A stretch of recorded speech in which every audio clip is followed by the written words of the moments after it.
Say what you want, but don't play games with my affections. Hey, this is Tony Stewart, also known as Blessed Brother.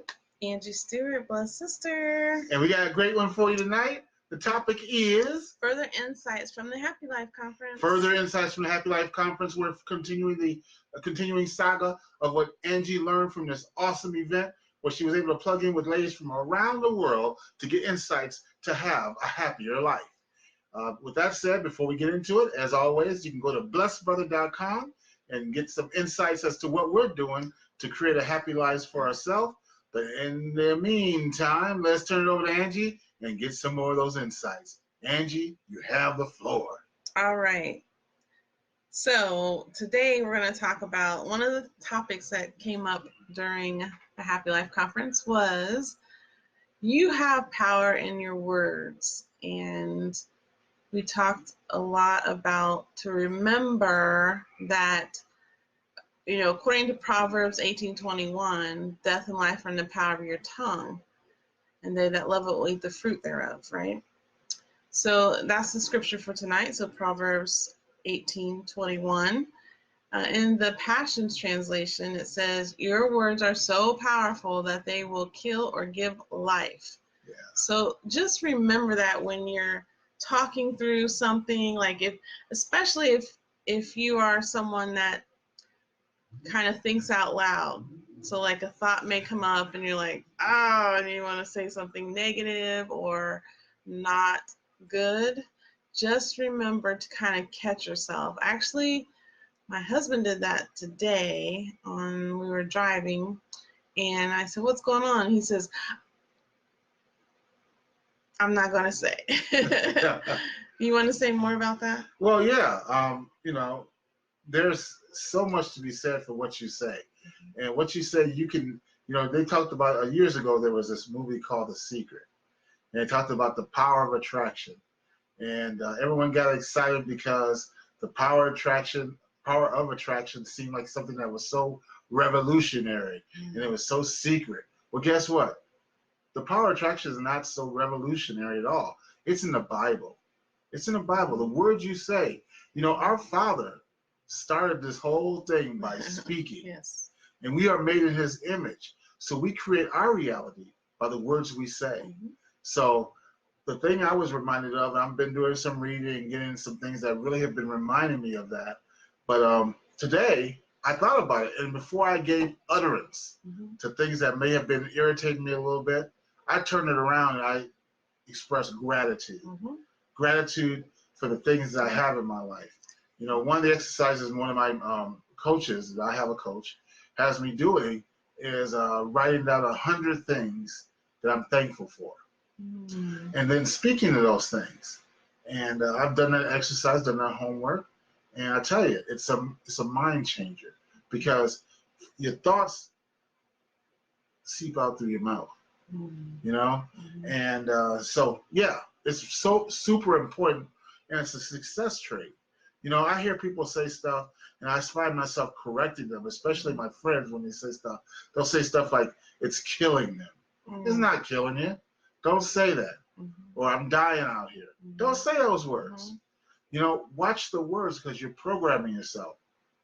A good example of this, and many people may not know this, but Red Fox, who used to play Fred Sanford on Sanford's side, he was known for, at one point during each show almost, he would throw his hands up and says, "Oh, I'm having a heart attack. There's a big one, Elizabeth.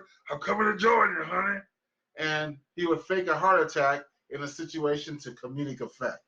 Well, years after Sanford and Son went off the air, he was on this other program called The Royal Family. And he was on there with Della Reese and some other people, and he played a character on there. Well, do you know that right there on the set while he was filming that show, he had an actual heart attack. People thought he was joking around. He died. Mm. Isn't that crazy? Mm-hmm. It's the words you say. You pre-play that stuff. So watch those words. Go ahead, honey.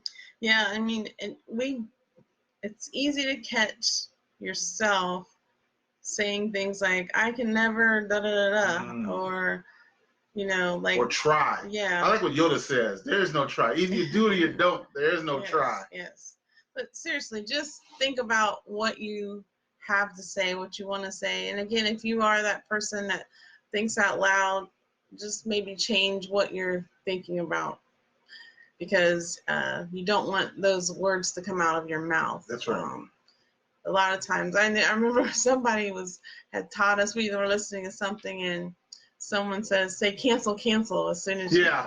That's it. Yeah, if you catch yourself say something bad, cancel. say cancel afterwards. Cancel. Yeah, that came from Dale Calvert. Okay. Yeah, So, cancel. Yeah. So we catch each other sometimes, and we'll say to each other, say cancel. That's right. Because you just want to be cognizant of it. That's right. And then speak those things deliberately that you want to happen in your life. Be thankful and say, and so instead of saying you don't want to do something, which you got to do it anyway, you're going to do it anyway. You could say, I am so thankful I have this, or I'm so thankful that I get to. Right.